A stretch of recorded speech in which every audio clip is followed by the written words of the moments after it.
Así que queremos pastel, pastel, pastel. A ver, pastel Belmont. Gracias.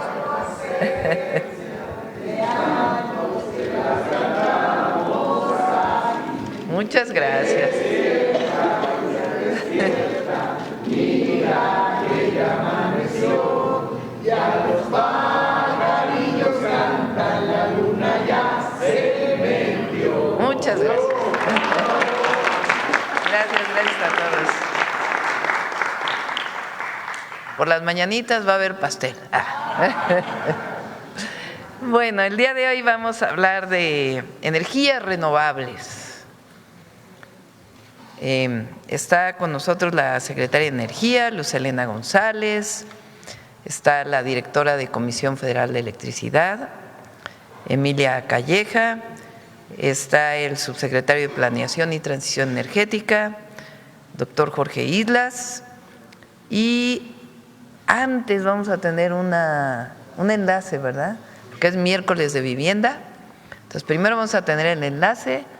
Está el gobernador de Michoacán, Alfredo Ramírez Bedoya, y ahora están Rodrigo Chávez, director general de la Comisión de Vivienda, y Alfonso Iracheta, subsecretario de Ordenamiento Territorial.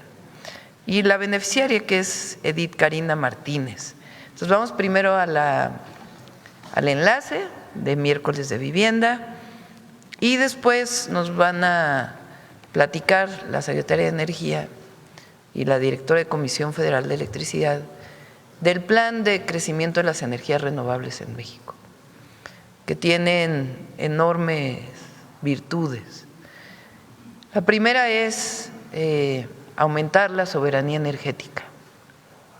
El sol, el viento, la geotermia son energías disponibles que garantizan soberanía. No necesitamos importar, porque vamos a usar el sol, el viento, la geotermia, la biomasa.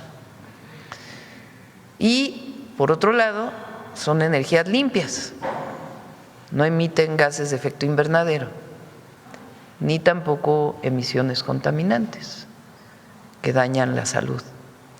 Entonces, estas grandes virtudes de las energías renovables y que hoy además han disminuido su costo de inversión de manera muy importante por su uso a nivel mundial, para nosotros son indispensables para cambiar lo que se llama la matriz energética, que dejemos de consumir combustibles fósiles y aumentemos las energías renovables. Entonces de eso nos van a hablar en un momento. Y al final de la conferencia, el detector de mentiras. Y mucha suerte a la selección el día de hoy. Bueno, vamos primero al enlace. Adelante, Alfredo. Presidenta, felicidades por tu cumpleaños. ¡Feliz cumpleaños, Presidenta! Gracias. Presidenta Claudia Sheinbaum, estamos muy contentos con Edith y su familia desde Yurecuaro, Michoacán, acompañados con el subsecretario, el director general de CONAVI, y se va a entregar hoy esta primer vivienda de 448 viviendas en esta zona del Bajío michoacano, aquí en Yurecuaro. Estamos muy contentos, de verdad. Agradecerte, Presidenta, por el Plan Michoacán por la Paz y la Justicia. Ya hace unos pocos días también entregamos vivienda de Infonavit y aquí se van a construir con el plan de vivienda que tú estás impulsando, Presidenta, más de 50,000 viviendas. Así que todo nuestro cariño desde Michoacán a nuestra gran presidenta, la doctora Claudia Sheinbaum Pardo, y felicidades, un gran abrazo desde el pueblo michoacano por todo el esfuerzo que estás haciendo por nosotros, y que viva la presidenta Claudia Sheinbaum. ¡Viva! Gracias, Alfredo. Presidenta, buenos días. Con su permiso, antes que nada, muchas felicidades. Le mandamos un abrazo con mucho cariño desde Michoacán. Muchas gracias. Estamos aquí acompañados del gobernador Alfredo Ramírez Bedoya, de Moisés Navarro, presidente municipal de Yurecuaro, y de Rodrigo Chávez, director general de la CONAVI, entregando esta primer vivienda que es de la CONAVI en el estado de Michoacán. Además, presidente, informarle que con el Infonavit ya también hicimos la primera entrega de vivienda, por lo que ya del programa de vivienda para el bienestar de estas dos instituciones ya estamos avanzando muy rápidamente. Presidenta, también comentarle, la meta original que teníamos en Michoacán era de 42,000 viviendas. Sin embargo, gobernador, una buena noticia, la meta incrementó hasta 82,000. Es decir, un incremento del 95%, de los cuales 20,000 las va a construir la CONAVI, 50,000 el Infonavit y 12,000 el FOBISTE. Y al día de hoy, Presidenta, ya hay un 24% de avance, es decir, ya prácticamente 20,000 viviendas han sido construidas. Adicionalmente, como parte del programa de Vivienda para el Bienestar, se van a estar entregando 20,000 escrituras por parte del INSUS y hoy ya se tiene un avance de 14% en esta entrega de escrituras. Finalmente, en cuanto a inversión federal, para el estado de Michoacán se va a invertir 49,200 millones de pesos en este programa, que implica la generación de 246,000 empleos directos y 369,000 empleos indirectos, y con esto vamos a beneficiar a más de 295,000 personas. Así que estamos muy contentos, Presidenta, de esta entrega. Hace rato tuvimos oportunidad de platicar con Edith y con su familia, están realmente muy contentos y muy emocionados. Enhorabuena y felicidades. Gracias, Buenos días, Rodrigo. Buenos días, Presidenta. Muchas felicidades. Con su permiso, vamos a hacer la entrega de la vivienda a la compañera Edith.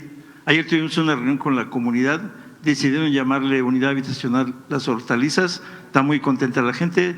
Es un departamento de 60 metros cuadrados con 3 recámaras. Vamos a acompañar a la familia, que se compone de 2 niñas, la compañera y su esposo. Le vamos a hacer entrega de la vivienda. Compañera, el 80% de las familias que van a vivir en esta unidad habitacional de 448 son mujeres. Las titulares son mujeres, el 80%. El departamento tiene 3 recámaras, tiene sala, cocina, baño, patio de servicio y tiene un calentador solar para usar el agua caliente del sol. Le vamos a pasar el micrófono a la compañera Edith Martínez. Adelante, compañera. Bueno, buenos días, Presidenta. Buenos días, Edith. Para decirle que estamos muy contentos, muy felices por esta casa que nos están brindando. Hoy no recibimos unas llaves de una simple casa, recibimos las llaves de una nueva vida que nos están brindando, gracias a todo el esfuerzo que está haciendo y por pensar en los mexicanos. Le paso el micrófono a mi hija. ¿Qué es lo que te hace? Y vas a la presidenta. Háblale, pues. Gracias. ¿Cómo te llamas? Gracias, Presidenta. Jocelyn. Muchas felicidades, Jocelyn. Hola, buenos días. Buenos días. ¿Cómo te llamas? Yuleimi. Yuleimi. Pues le quería agradecer y feliz cumpleaños. Gracias, Yuleimi. Hola, buenos días. Mi nombre es Alejandro. Muchas gracias, Claudia, por el esfuerzo que está haciendo.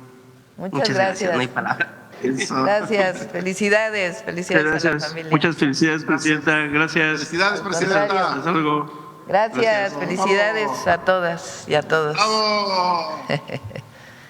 Bueno, esta es una de las viviendas de la Comisión Nacional de Vivienda, que es para todos aquellos que no son derechohabientes del Infonavit, que también pueden tener vivienda y que ganan menos de 2 salarios mínimos. Bueno, ahora sí vamos con energías renovables. Luz. Muy buenos días a todas y todas. Primero que nada, muchísimas felicidades, Presidenta. Yo sé que para usted lo que más le llena en la vida es servir al pueblo de México, y el que esté hoy en esta mañanera pues es prueba de ello, pero le deseo toda la salud, toda la felicidad y que siga siendo el gran ejemplo y la gran presidenta que ha sido hasta el día de hoy. Hoy vamos a presentar, como señala la presidenta, los avances del plan de generación de energía eléctrica con fuentes renovables de generación. lo cual es fundamental, como ya nos señaló, para el fortalecimiento de la soberanía nacional. En el sector energético, el objetivo principal que tenemos es el fortalecimiento de la soberanía nacional, y es precisamente con la transición energética hacia la generación de fuentes renovables, un pilar, esta transición energética, un pilar fundamental para el fortalecimiento de esta soberanía nacional. Si me ponen la primera, por favor. En la administración de la presidenta Claudia Sheinbaum se va a generar la energía suficiente y necesaria que el país requiere, tanto para cumplir con la justicia energética, que ya fue presentado en la mañanera anterior, como para llevar esa energía a todos los hogares y a todas las actividades económicas, a la industria, al comercio, y cumplir con las metas del Plan México. Por eso vamos a incrementar la generación de energía eléctrica, vamos a producir al 2030 alrededor de 32,000 megawatts adicionales de energía nueva, con fuentes nuevas y con nueva generación. De estos 32,000 megawatts adicionales que se van a generar con nuevas plantas de generación en esta administración, 22,000 de ellos, 22,000 megawatts, será generada a partir de fuentes renovables. Serán centrales que utilicen la energía del sol, como es el caso de la fotovoltaica, la fuerza del viento, como es el caso de la eólica, el calor del sol, como es el caso de la termosolar, el calor de la tierra, como es en la geotermia, y también se va a hacer una inversión importante en el cambio de equipos y mantenimiento mayor de nuestras plantas hidroeléctricas en el país. Esto, es decir, con todos estos incrementos, se va a producir el 70% de esta nueva generación de energía eléctrica que vamos a estar produciendo en esta administración. El 70% será producido con fuentes renovables de generación. Serán aproximadamente 12,300 megawatts de energía fotovoltaica principalmente, y 6,800 de energía eólica. Pero además, la Comisión Federal de Electricidad, porque tenemos que garantizar la confiabilidad y la seguridad del sistema eléctrico nacional en esta transición, en lo que vamos avanzando en la transición energética. Como bien saben, las energías fotovoltaicas y eólicas pues se producen cuando hay viento y cuando hay sol. Esta energía necesita tener un respaldo en capacidad firme que lo va a proveer la Comisión Federal de Electricidad. Esta se va a garantizar a través de las plantas que ya están en construcción y que ya hemos inaugurado, que la presidenta ya ha inaugurado en este sexenio. Faltan 3 que están en construcción por inaugurarse en los próximos 2 años, y con la puesta en operación de 5 nuevas plantas de ciclo combinado que va a hacer también la Comisión Federal de Electricidad. Estas plantas que van a proporcionar esta energía firme para hacer posible esta transición energética van a estar contribuyendo con 9,900 megawatts adicionales de energía total. Además, la siguiente, además a esta mayor capacidad de energía pública, vamos a fortalecer la soberanía en energía energética, asegurando también la prevalencia del Estado. Al 2030, el sector público va a inyectar el 61% de la energía eléctrica nacional, con lo cual se garantizará la energía para toda la población. Para entender esta magnitud de este logro, bueno, se va a hacer una inversión de 739,000 millones de pesos. En esta inversión de 739,000 millones de pesos, el 79% de toda la capacidad nueva que se va a generar va a ser a través de la Comisión Federal de Electricidad, ya sea con recursos propios o con estos nuevos esquemas mixtos, en los cuales es muy importante señalar el activo, la planta de generación, que eso es un factor fundamental.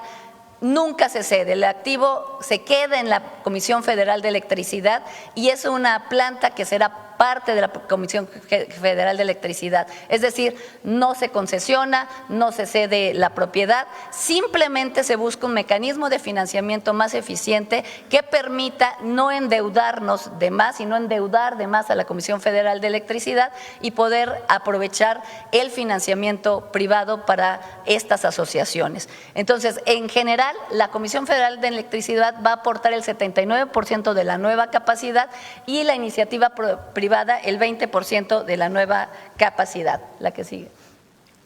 Y esto es lo que les decía, al año 2030 el sector público estará inyectando el 61% de la energía eléctrica a nivel nacional, con lo cual vamos a garantizar la energía eléctrica para toda la población. Para entender un poquito, hicimos esta gráfica para entender un poquito la magnitud de este logro y la importancia que tuvo las reformas y el fortalecimiento que se inició con la administración anterior en términos del sector energético.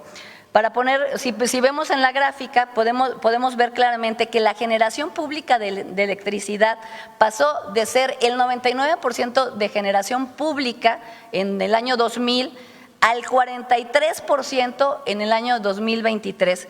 Es decir, esto y sobre todo se intensificó entre el 2013 y que fue cuando se concretizaron todas las reformas neoliberales y se pusieron en marcha las nuevas plantas de generación privada que hicieron que la prevalencia del Estado decayera incluso por abajo de la generación privada. Fue con el fortalecimiento y con la recuperación que se inició en la administración pasada, que concluye casi al final de la administración del presidente López Obrador con la compra de las plantas de Iberdrola, que se permite dar ese cambio nuevamente en la prelación.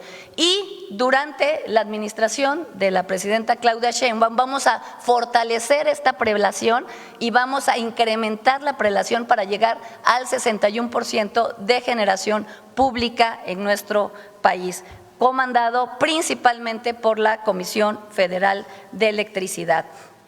Esta situación que se ve muy claramente el cambio, puso en mucho riesgo todo el sistema eléctrico nacional, porque de la par se dejó la planeación estratégica, se generaba energía solamente donde era más rentable y por lo tanto se abandonó también el concepto de justicia energética que es fundamental y que recae básicamente en las obras que realiza la Comisión Federal de Electricidad. Y además se puso en riesgo toda la confiabilidad del sistema porque se dejó de invertir también en transmisión y en distribución. Entonces, todo este cambio y este fortalecimiento de la Comisión Federal de Electricidad también nos va a permitir incrementar las inversiones que ya se están realizando y que ya también hemos presentado aquí, también para garantizar que esa energía pueda llegar a los hogares de manera confiable a través de las inversiones de transmisión y de distribución. La que sigue, por favor. La recuperación de la prevalencia del Estado viene acompañada con un cambio muy profundo en la forma de generar electricidad. Como vemos, para el año 2030 estaremos generando el 38% con fuentes renovables, frente al 23-24% aproximado que generamos actualmente con fuentes renovables. Esto significa que en el sexenio la participación de las energías renovables va a aumentar 15 puntos porcentuales. Nada más en estos, a partir de ahorita, en estos 5 años, va a aumentar 15 puntos porcentuales. Es un incremento del 65%, mientras que la generación con fuentes no renovables, es decir, con energías fósiles, con fuentes contaminantes, va a disminuir del 79% al 62%, consolidando así lo que la presidenta acaba de señalar, que es una diversificación mejor de la matriz energética en favor de energías renovables. La tecnología que tendrá mayor crecimiento será la fotovoltaica y la eólica, pero también vamos a incorporar, como ya mencioné, tecnología geotérmica que proviene del calor de la tierra y otro tipo de tecnologías más innovadoras como la termosolar que viene del calor del sol. La meta, la que sigue por favor, la meta de 38% de generación eléctrica con fuentes renovables significa que en 2030, si comparamos 2024 con 2030, vamos a incrementar en 140% la generación de energía en el país con fuentes fotovoltaicas.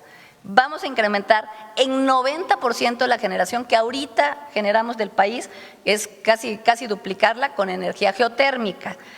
Vamos a incrementar en 70% la capacidad de generación que tenemos actualmente en 2024, comparando el 2024, 70% de energía eólica.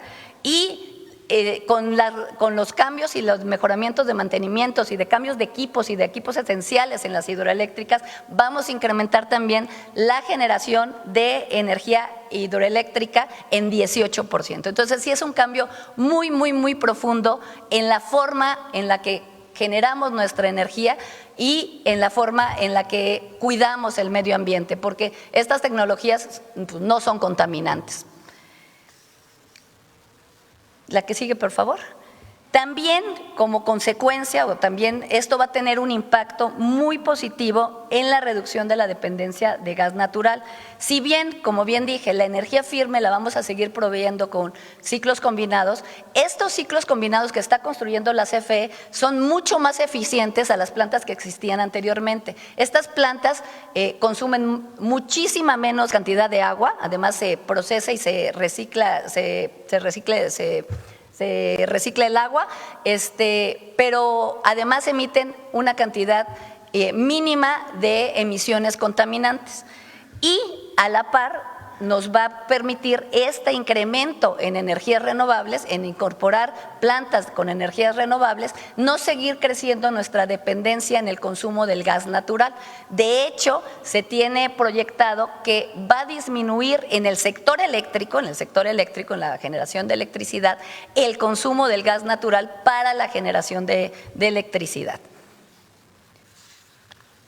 La que sigue, por favor. Y bueno, esto es como un mapeo de los proyectos fotovoltaicos que se encuentran actualmente. Hemos hecho 2 procesos muy exitosos de asignación, muy transparentes, en los cuales todo fue público, se buscaron las mejores condiciones, se buscaron los mejores precios y se buscaron los mejores proyectos para las necesidades que se requerían en cada una de las regiones del país. Actualmente ya tenemos en proceso, o sea, ya fueron asignadas 50 plantas de generación fotovoltaica entre públicas y privadas, que representan 7,859 megawatts ya asignados para iniciar la construcción de estas 50 nuevas plantas. Y en los próximos 2 meses vamos a concluir los procesos que ahorita están en marcha del otorgamiento de los nuevos permisos, también gracias al apoyo que ha dado la Presidencia de la República a través de esta ventanilla de trámites expeditos. Y nuestro objetivo es tener todas las plantas que se requieren nuevas asignadas este mismo año. Estas son las fotovoltaicas y las 2 termosolares, adelante. Y en el caso de las eólicas, actualmente ya se tienen asignadas 17 centrales eólicas con 4,700 megawatts y están por asignarse todavía 2,159 megawatts de centrales de esta tecnología de centrales eólicas. Adelante. Ahora, esto, además del fortalecimiento de la soberanía, que por sí solo es el objetivo principal de la política energética, también es una prioridad para el gobierno de la presidenta Claudia Sheinbaum que este fortalecimiento se haga con cuidado al medio ambiente y cuidando y cumpliendo con nuestros compromisos internacionales de emisiones de efecto invernadero. Entonces, al 2030, las emisiones estimadas que estarán por debajo de la meta prevista, es decir, se evitarán 69 millones de toneladas de CO2 equivalente por el consumo de gas, gracias a que se decidió que el incremento de esta nueva generación se hiciera con fuentes no contaminantes, con fuentes renovables. Entonces estamos evitando 69 millones de toneladas de CO2 equivalente. Y la incorporación de las centrales renovables también permitirá evitar el consumo de gas, como ya les platiqué. Y esto, si los hubiéramos hecho todo con ciclos combinados, por ejemplo, que si bien es una tecnología de transición y es una energía más limpia de lo que tenemos, de lo que teníamos antes, como combustión interna y otras tecnologías que utilizan energías fósiles muy contaminantes, estas plantas renovables, esta decisión de irnos hacia centrales de energía renovable va a permitir que se eviten la construcción de 55 plantas de ciclo combinado, que eso incrementaría la dependencia que tenemos al gas natural. Entonces, por todos lados hay beneficios en la soberanía y sobre todo en el cuidado también del medio ambiente, y con esto y con la prevalencia garantizamos también la justicia energética de nuestro país. Nada más como resumen, antes de darle la palabra a la directora de la Comisión Federal de Electricidad, que va a presentarnos proyectos emblemáticos de esta transición energética y que también está sufriendo al interior la Comisión Federal de Electricidad, está transformándose también hacia una Comisión Federal de Electricidad mucho más verde. Solo como resumen para decirles es: al 2030, entonces, vamos a incorporar 32,000 megawatts de capacidad adicionales, de los cuales 22,000, es decir, el 70% de esa nueva capacidad va a ser con tecnologías renovables, con centrales de energías con fuentes renovables. Se garantiza la prevalencia del Estado con estos esquemas y también con los esquemas mixtos, porque se garantiza la propiedad de los activos en el Estado, y al final del sexenio la Comisión Federal del Estado va a proveer el 61% de la capacidad de generación del país. Llegaremos a la meta de al menos el 38% de generación eléctrica con energías renovables, y con esto vamos a cumplir con nuestros compromisos internacionales en materia de cambio climático, en reducción de emisiones, y vamos a reducir significativamente las emisiones en nuestro país. Y la CFE va a liderar esta transición con proyectos renovables y también va a proveer la energía firme que sustenta y que le da piso firme a esta transición energética. La transición energética genera beneficios sociales, económicos, ambientales y, sobre todo, fortalece nuestra soberanía nacional. Le doy la palabra a la ingeniera. Muchísimas gracias. Con su permiso, presidente.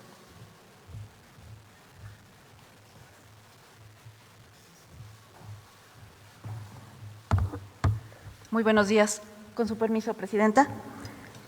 México necesita cada vez más electricidad. La necesitan los hogares, las escuelas, las industrias, los comercios, el transporte y, sobre todo, las nuevas inversiones que están llegando a nuestro país. Por esa electricidad necesitamos hacerla de manera suficiente. También debe ser accesible, confiable y renovable. Ese es nuestro reto. Por eso hoy queremos presentar el trabajo que realizamos en la CFE para aprovechar los recursos naturales de México y convertirlos en energía para toda la población. Siguiente, por favor. Hacia el 2030, la Comisión Federal de Electricidad desarrollará proyectos de energía renovables en distintas regiones del país.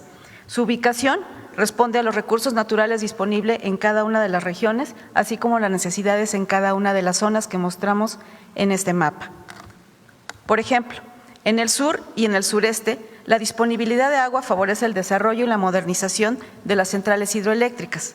En el norte, noroeste y noreste, como ahí se muestra, la alta radiación solar permite instalar proyectos fotovoltaicos a gran escala, así como también en la península de Baja California.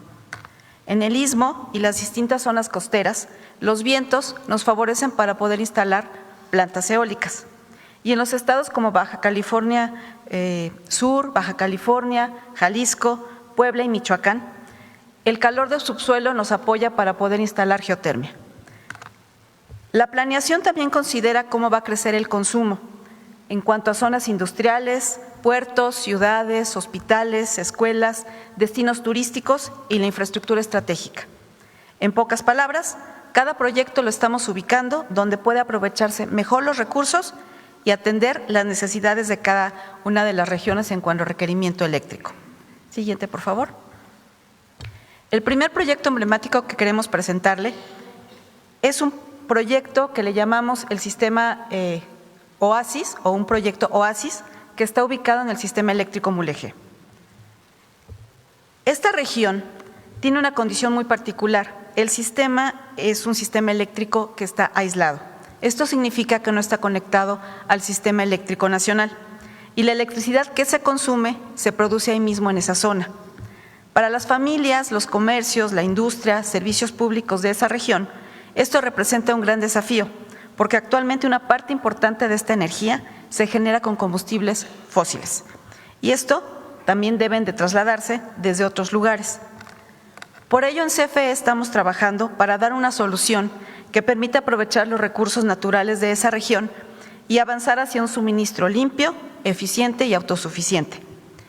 Este proyecto, como les comento, lo estamos denominando Proyecto Oasis, que combinará energía solar, almacenamiento con baterías e hidrógeno verde. El propósito que tenemos con este sistema es, en la propia región, la electricidad se necesita para comunidades, para disminuir el uso de combustibles fósiles y fortalecer sobre todo la seguridad energética de esa región. Siguiente, por favor. La propuesta, como lo mostramos ahí en la imagen, está integrada por 3 componentes fundamentales. El primero es una central fotovoltaica que producirá 72 megawatts, donde vamos a aprovechar precisamente el recurso de la energía solar. El segundo es un sistema de baterías de 20 megawatts. Este nos va a permitir almacenar parte de esta energía para poder utilizarla cuando la demanda aumente o disminuya la generación solar. Y el tercer componente es un sistema de producción de hidrógeno verde. ¿Cómo funciona? La electricidad generada por el sol en los paneles alimenta los equipos llamados electrolizadores que están en la parte de en medio donde tenemos el símbolo de hidrógeno, que separan el hidrógeno contenido en el agua. Este hidrógeno lo vamos a almacenar en las celdas que están en la tercera columnita ahí de dice celdas de combustible, donde vamos a producir electricidad para poder inyectarlo a la red eléctrica. Dicho de manera sencilla, la energía solar que no se utiliza de inmediato, la vamos a guardar. Esto va a ser en forma de hidrógeno y más tarde, incluso durante la noche, podemos hacer esto. Siguiente, por favor. Este proyecto nos va a traer los siguientes beneficios. La energía generada será equivalente al consumo de alrededor de 40,000 hogares iluminados. Además, vamos a producir los 120 metros cúbicos de agua que sería destinada para la población de esa región. Nos vamos a permitir evitar la emisión de las 94,000 o poco más de 94,000 toneladas de CO2 de emisiones que estamos ahorita contaminando. Y por último, disminuimos el consumo de diésel o de las energías y de los consumibles fósiles. En términos sencillos, significa que vamos a aprovechar los recursos que tiene esa región para generar y poder almacenar energía, fortalecer el suministro eléctrico y mejorar las condiciones de vida de los pobladores. Adelante, por favor. El segundo proyecto emblemático es la central fotovoltaica Rafael Galván Maldonado, que la conocemos normalmente como Puerto Peñasco. Esta central es uno de los proyectos más relevantes de la transición energética que impulsa la Comisión Federal de Electricidad. La central aprovecha, como también ya comenté, uno de los recursos más abundantes del norte del país, que es la radiación solar. A través de los miles de paneles fotovoltaicos que se están instalando, transformamos la energía solar en electricidad. Esta electricidad es limpia para fortalecer el suministro de hogares, comercios e industrias. Cuando concluyamos las 4 etapas que están formando este proyecto, vamos a tener una capacidad total de 1,000 megawatts de energía a generar. Y esto la va a convertir en la central fotovoltaica más grande de América. Además, este proyecto cuenta con almacenamiento mediante baterías, lo que va a permitir conservar parte de esta energía que se está generando durante que está el sol, para poder almacenarla, y además cuenta con un equipo que es único también en su tipo, que apoya la estabilidad del sistema, que es un condensador síncrono. ¿Qué hace este condensador síncrono? Nos ayuda a estabilizar tensión y además a mejorar un parámetro que vigilamos mucho en CFE, que es el factor de planta. El factor de potencia. Su construcción también impulsa el desarrollo regional, genera empleos y fortalece la infraestructura de energía de la nación. Con proyectos como esto, la CFE aprovechamos los recursos naturales de México, ampliamos la generación renovable y garantizamos energía suficiente, confiable y accesible para toda la población. Siguiente, por favor. Aquí lo que queremos mostrar son las etapas que tiene este gran proyecto. Son 4 etapas, las 2 primeras ya están en operación y aportan 400 megawatts al sistema. Además, los 72 megawatts de almacenamiento que tenemos y que mostramos también ahí en la gráfica. Las etapas 3 y 4 que actualmente están en desarrollo incorporarán 580 megawatts adicionales de capacidad fotovoltaica y 174 de almacenamiento. Al concluir el proyecto, la central alcanzará los 1,000 megawatts que comenté en cuanto a generación solar, más 246 megawatts de almacenamiento. ¿Por qué es importante el almacenamiento en este tipo de proyectos? Porque permite guardar parte de la electricidad que estamos produciendo de las horas donde la energía solar está vigente y entregarla al sistema cuando aumenta la demanda o disminuye esta generación a través de la radiación solar. De esta manera, la central no solamente aporta energía renovable, sino también aporta estabilidad y confiabilidad a nuestro sistema eléctrico. La inversión total de este proyecto supera los 1.400 millones de dólares y permitirá consolidar uno de los proyectos solares más importantes de todo el continente. Siguiente, por favor. Y por último, en resumen, y esto es lo más importante, la CFE ya contamos con una base sólida de generación renovable, estamos ampliando esa capacidad en todo el país y lo estamos haciendo sin perder de vista lo esencial, garantizar la electricidad que sea suficiente, que sea accesible y confiable para todas las familias mexicanas. Siguiente, por favor. Presidenta, igual, a nombre de todo el equipo de CFE, de todos los trabajadores y trabajadoras, le deseamos un feliz cumpleaños. Muchas gracias. Bueno, esto que estamos anunciando hoy, con a lo mejor palabras muy técnicas, es algo histórico para el país. México garantizó la energía eléctrica durante muchísimos años a partir de lo que se llaman las fuentes fósiles, que son esencialmente el petróleo, el carbón y el gas natural. Había una parte importante de fuentes de generación renovable, con la hidroeléctrica, la caída del agua, y la geotérmica o la geotermia, que es la diferencia de temperatura entre la profundidad de la tierra y la superficie. Durante 25 o 30 años, esencialmente creció la generación eléctrica con gas, con combustóleo, con diésel. Claro, Laguna Verde, que es nuclear, pero esencialmente creció con fuentes fósiles.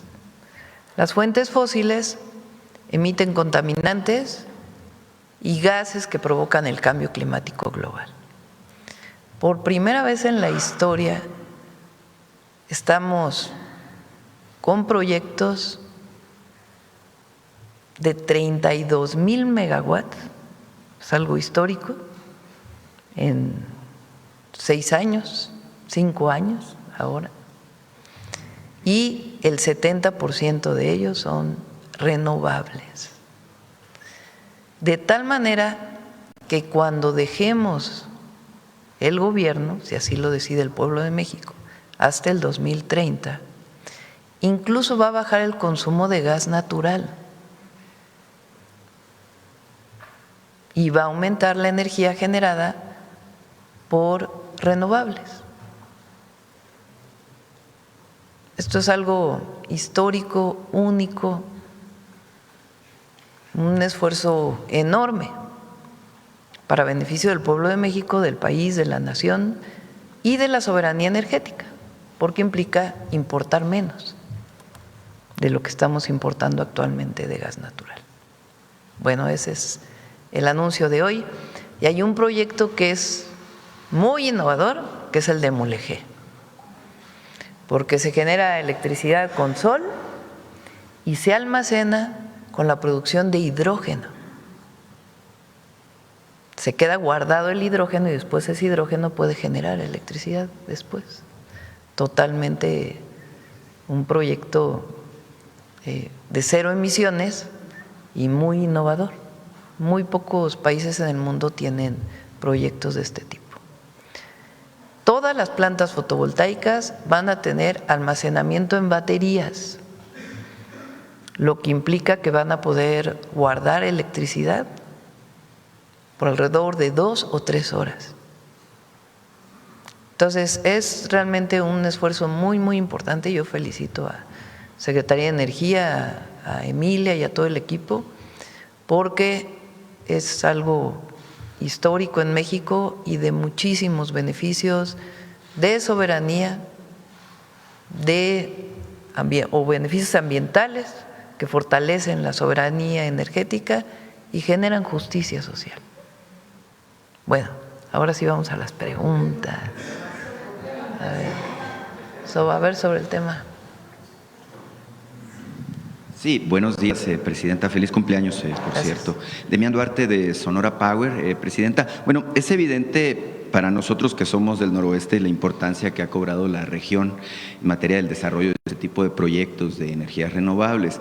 Sabemos, bueno, desde hace tiempo el impacto, la relevancia que tiene el proyecto de Puerto Peñasco, que como decía la directora de la Comisión Federal de Electricidad, pues está destinado a convertirse en el más grande del continente americano, lo cual evidentemente para nosotros en Sonora pues es motivo de orgullo. Se sabe, bueno, que además de estos dos proyectos se tiene previsto multiplicar este proyecto que ya está funcionando de Puerto Peñasco a otros 3 proyectos, por lo menos, al menos es la información que yo he visto. Y bueno, me llamó la atención de su gira justamente por Baja California, la presentación que hizo usted en Mexicali, esto de que ya está operativo el puente eléctrico que une justamente a la planta de Puerto Peñasco con la península de Baja California, que dejó de ser una entidad aislada en términos del sistema de abasto de energía, lo cual es muy importante. Evidentemente quisiéramos, Presidenta, de su voz escuchar, bueno, lo que esto representa justamente para la región noroeste de México. México tiene una característica gracias a que durante muchísimos años la generación, transmisión y distribución de energía estuvo a cargo de empresas públicas. Estados Unidos, por ejemplo, no tiene interconectado todo el país, son regiones aisladas. México tiene interconectada toda la República, pero la península de Baja California siempre estuvo aislada, por diferentes razones, entre otras por la dificultad de interconectar esa demanda con la demanda de todo el país. El presidente López Obrador, en su momento, con el licenciado Bartlett en CFE, pusieron plantas de generación entre San Luis Río Colorado y Mexicali, unas en el municipio de Mexicali y otras en el municipio de San Luis. Entonces, al haber generación ahí, permite mayor estabilidad. Y ya existe una línea de transmisión de 300 megas, ¿verdad?, que por primera vez une el resto de la República con la península de Baja California. Esa línea va a fortalecerse más. Todavía se están construyendo torres para poder fortalecer esa línea de transmisión. Eso permite que llegue más energía a Baja California, o a toda la península de Baja California. Sin embargo, todavía la Baja California Sur, que es casi como una isla, requiere todavía generación en Baja California Sur por las características de las líneas de transmisión. Pero es histórico. Esto lo habían planeado muchísimos presidentes, lo habían prometido, y quien cumplió fue el presidente López Obrador, porque esa interconexión se hizo prácticamente cuando íbamos entrando nosotros, a finales de septiembre del 2024, y es muy importante. Entonces ahora lo que se genera en Puerto Peñasco, por ejemplo, ahora que se utiliza mucha electricidad por las altas temperaturas de Mexicali y de San Luis, la energía que se genera por el sol puede ser transmitida hasta San Luis Río Colorado y hasta Mexicali. Sí, es muy importante. De hecho está, si no tengo mal la información yo, Presidenta, por entrar en operaciones otra central de ciclo combinado que ya está terminada en San Luis Río Colorado. Teníamos la expectativa que ahora que estuvo ahí, bueno, pasara por ahí justamente para proceder a la inauguración, que de hecho implicó la construcción de un gasoducto que va de Yuma hasta Eso es San lo Luis. que falta, la interconexión del gasoducto, que ya en unos meses va a estar.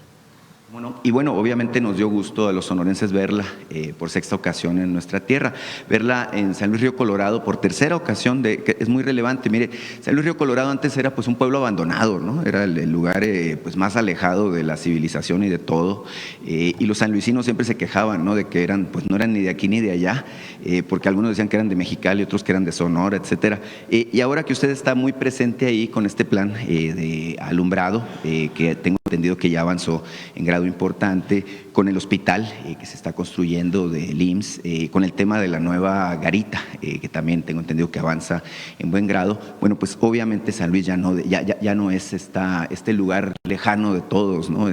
Sino que bueno, ya se ve que está cerca pues de lo que es el corazón de la Presidenta de la República. Si nos pudiera comentar qué es lo que vio usted en San Luis Río Colorado. A ver, Belmont, si te puede pasar, si tienen acceso a la plataforma de seguridad, ponen ahí en municipios y buscan San Luis Río Colorado para mostrar cómo disminuyeron los homicidios en San Luis Río Colorado. Por dos razones. Una, por algunas detenciones relevantes que se hicieron, y la otra fue iluminar la ciudad. Lo he platicado aquí, cuando llegamos a San Luis Río Colorado para el inicio de la construcción del hospital del IMSS, ella era de noche y la luz era toda amarilla, como con las luminarias estas de sodio amarillas que hubo durante muchos años, que era lo más eficiente en su momento. No existían las lámparas LED. Entonces, cuando llego a San Luis Río Colorado en la noche, dije, ¿cómo es posible que todavía tengan iluminación amarilla de sodio? Entonces le pedí a la defensa, con los ingenieros militares que están construyendo el hospital, que nos ayudaran a cambiar todas las luminarias. Y cambiamos prácticamente todas las luminarias, con una luminaria hacia la calle y otra luminaria hacia la banqueta, y muchos murales que se hicieron con artistas de Sonora y muchos de San Luis Río Colorado. Entonces, bueno, ahí se ve cómo quedó. Pero a ver si tienes la gráfica de los homicidios.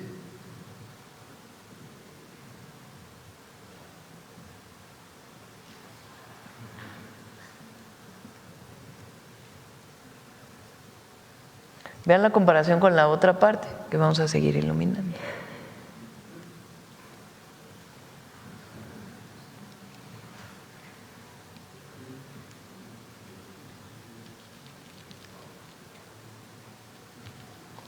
¿Sí lo tienes? Un segundo. Bueno, vamos a continuar si quieres. Bueno, de hecho, relativo a lo que comenta, Presidenta, llamó la atención, bueno, la presentación que hizo el Gabinete de Seguridad hace una semana sobre el tema de la baja de 46% en los homicidios dolosos. Lo que quiero es comentarle que, de hecho, en relación con esto que usted informa de San Luis Río Colorado, pues en Sonora tenemos una baja realmente importante.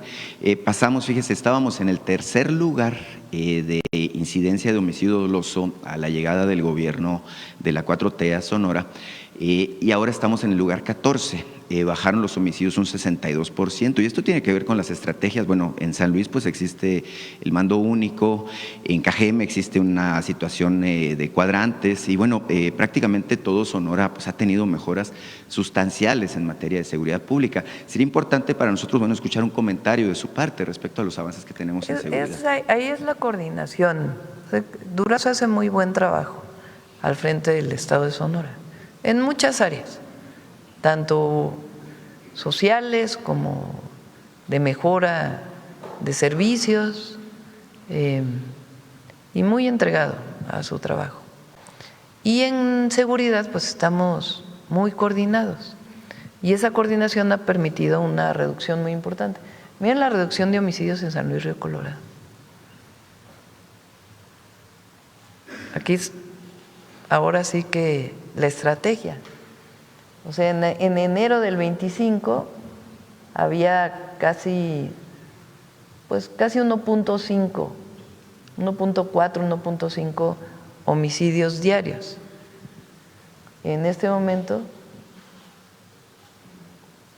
0.1. Entonces, esta reducción es por algunas detenciones relevantes que se hicieron de generadores de violencia en el lugar, pero la otra muy importante tiene que ver con la atención a las causas y la iluminación. Entonces sí, hasta el norte del país estamos, en la punta, en el límite, en la frontera con Estados Unidos. Claro, era la última frontera, como le digo, Presidenta. Finalmente, llamó la atención su visita también a Baja California. Mire, se anunciaron muchas cosas en Baja California. Fue una gira, creo, muy intensa la que tuvo por el Estado. También fronterizo, norteño. Y en este caso me llamó a mí la atención una estadística que se daba a conocer justo precisamente antes de su gira. Baja California se convirtió en el tercer estado con menos nivel de informalidad laboral. Hemos visto, bueno, que se avanza de manera importante en materia de la reducción de la tasa de desempleo. México tiene pues el 2.5% de desempleo abierto. Creo que somos el país con menos desempleo de toda la Organización para la Cooperación y el Desarrollo Económico. Sin embargo, aquí habíamos comentado, si mal no recuerdo, que el tema de la informalidad laboral pues nos afecta de alguna manera. Llama la atención que estados como Baja California hayan logrado bajar de manera importante esta tasa de informalidad laboral. Les voy a dar dos buenas noticias del país.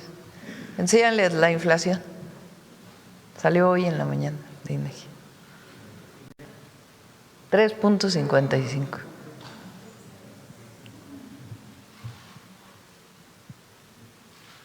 Decían que no podía bajar el precio del jitomate, ya bajó el precio del jitomate.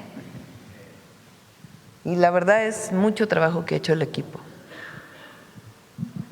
de lo que tiene que ver con el trabajo que se hace en Pemex y en Secretaría de Energía para convencer a todos los gasolineros del límite máximo en el precio del diésel y de la gasolina magna, y un trabajo permanente para el PASIC, para la canasta básica, en acuerdos voluntarios con productores y comercializadores, y particularmente algunos productos que estaban con precios muy altos, como el jitomate. Al estar trabajando con ellos, pues bajó también una parte de especulación que había con el precio del jitomate. Entonces estamos en 3.55. Y luego también otra buena noticia, a ver, pon el Financiero, para que tomó fuerza la economía mexicana en abril. Crece por arriba de lo previsto y borra la debilidad del primer trimestre. Es el crecimiento más alto en muchísimos años, el abril con más alto. Claro, evidentemente estos datos refuerzan esta visión de que se está consolidando un buen momento. Sí, es decir, aún con las dificultades de las tarifas impuestas por Estados Unidos, aún con las dificultades de una situación internacional que están viviendo todos los países del mundo relacionado con la guerra en Irán, que esperemos que ya realmente este precio del petróleo que ahora ha bajado pues siga disminuyendo hasta alcanzar pues algo razonable. Aún en esas circunstancias la economía va creciendo y mucho tiene que ver con la construcción. El programa de vivienda, además de dar vivienda a la gente con menos recursos, impulsa la economía y la construcción pública y privada también, que tuvo un repunte muy, muy importante en este segundo trimestre. Gracias, presidenta. Gracias. Vamos, a ver quién más. A ver, alguien que no haya preguntado. Ya todos han preguntado mucho. Ya vámonos. Hay que celebrar el cumpleaños. A ver, hace mucho que no venía. Muchas gracias, presidenta, por darme la palabra. Le externo las felicitaciones por su cumpleaños de los paisanos que viven en Estados Unidos y muchísimas gracias por darme la palabra. Me gustaría inicialmente preguntarle acerca pues del tema. Pemex y la empresa brasileña Petrobras pues acaban de firmar un memorándum de entendimiento hace pues el 23 de junio. Me gustaría preguntarle, presidenta, cómo este acuerdo beneficia en la práctica a los mexicanos en su vida diaria. Petrobras ha desarrollado, primero son dos empresas públicas. Petrobras sí tiene una participación privada dentro de la empresa, pero esencialmente es una empresa pública. Entonces es un acuerdo entre dos empresas públicas, petroleras, eso ya de por sí es muy importante, con los dos países con mayor población y Producto Interno Bruto de América Latina. Segunda importancia. Tercera, afinidad que tenemos con Brasil en este momento. Petrobras ha desarrollado técnicas muy, muy relevantes de exploración de petróleo, tanto en aguas profundas como en aguas someras. Aguas profundas, aguas someras pues son de menor profundidad en el Golfo y aguas profundas.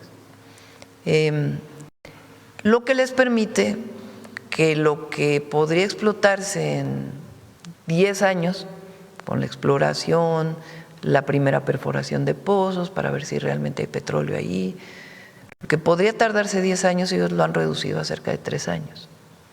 Y en algunos casos, tiempos de año y medio lo han reducido a meses, por el desarrollo tecnológico que han tenido, principalmente en la exploración.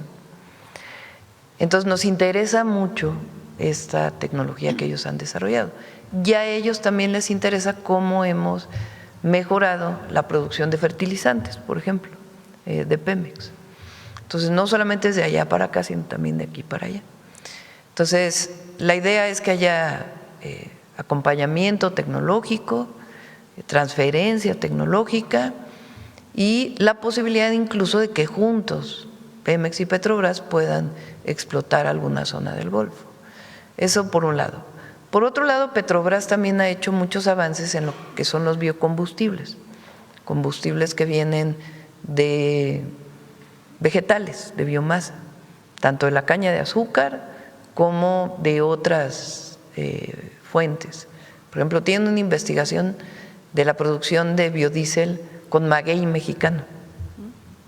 Aquí también hay una investigación en Yucatán. Entonces lo que queremos pues es fortalecer la investigación científica también y de desarrollo tecnológico en otras materias además del petróleo y el gas. Entonces esto es lo que se firmó ayer, un memorándum de entendimiento que ya abre la posibilidad de después firmar un convenio más detallado. Muchas gracias, Presidenta. Y cambiando un poquito de tema hacia el Mundial, pues el día de hoy juega México.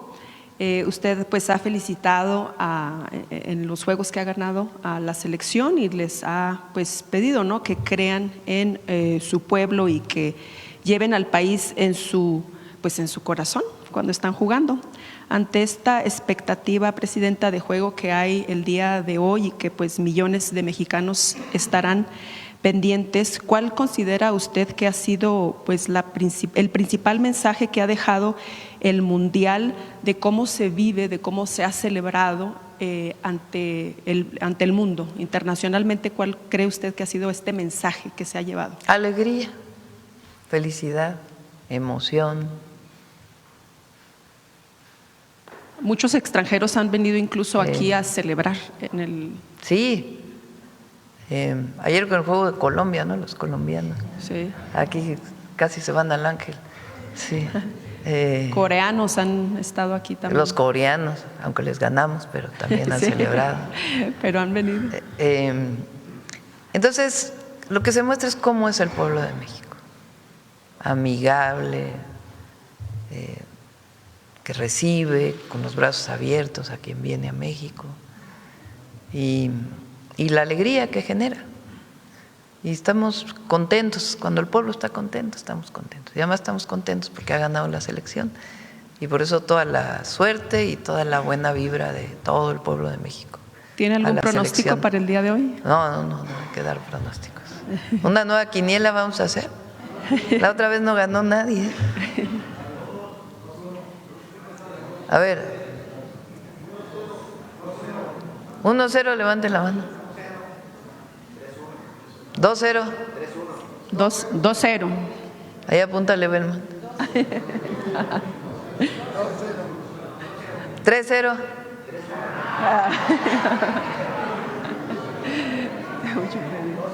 2-1. No, va a ganar la selección. 3-1.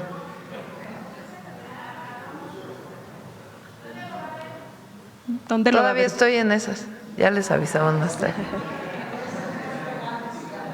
¿Saldrá a celebrar la presidenta su cumpleaños?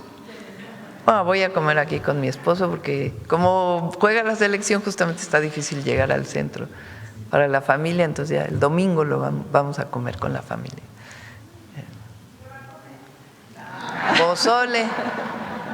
Pozole, hoy voy a comer pozole, que es de mis platillos favoritos. Sí. Pues que lo disfrute, presidenta. Gracias. Ya en otras dos preguntas rapiditas. El día de ayer, nativos de Chimalhuacán estuvieron en una manifestación justo enfrente de Semarnat. Piden reunión con la secretaria de Medio Ambiente, Bárcena, para donde aseguran ellos que no fueron consultados cuando se declararon 4,000 acres como área protegida y fueron afectados en sus tierras. Entonces están buscando una reunión. Chimalhuacán en sí, Estado de México. Estuvieron haciendo ahí una manifestación. Están buscando una reunión con la secretaria. No sé si se puede hacer eso posible para ver qué. Hay veces que hay demandas legítimas y hay veces que no son tan legítimas. Pero de todas maneras se dialoga con todos. Sí. Y repito nuevamente, porque la verdad es que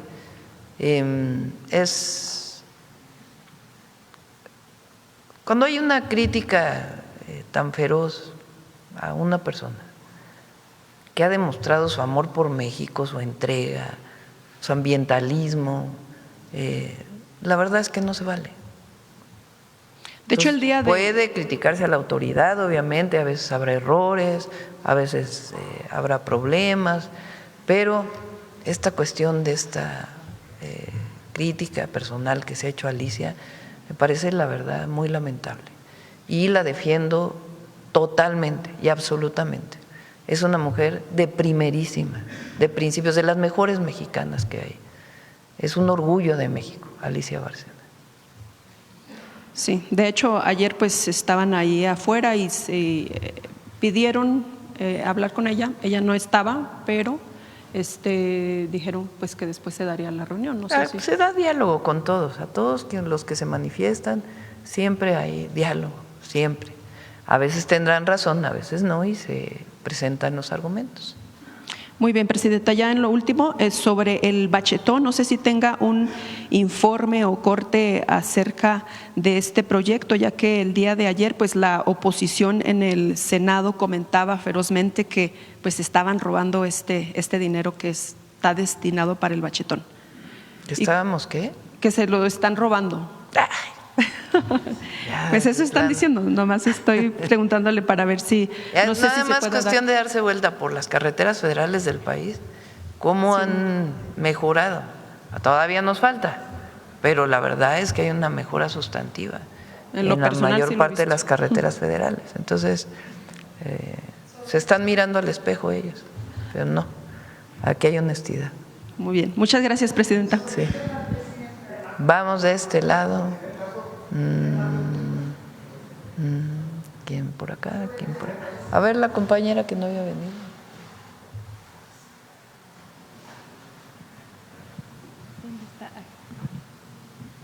Buenos días, presidenta. Tatiana Dimas, de Enlace 13. Primero que nada, feliz cumpleaños. Gracias. Es un honor estar aquí con usted y poderla felicitar de primera mano. Gracias. Sobre el tema, anunciaron estos proyectos para lo que es Baja California y Chihuahua. Y pues en el caso del norte del país se presentan apagones en zonas metropolitanas. La semana pasada Monterrey fue una de las zonas afectadas por esto y pues en Coahuila también, debido al crecimiento demográfico de Coahuila, se han presentado estos casos.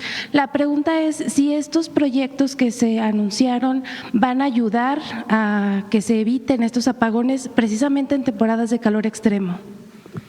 Ayudan estas plantas, pero también una inversión muy importante que está haciendo CFE en transmisión y distribución de energía eléctrica.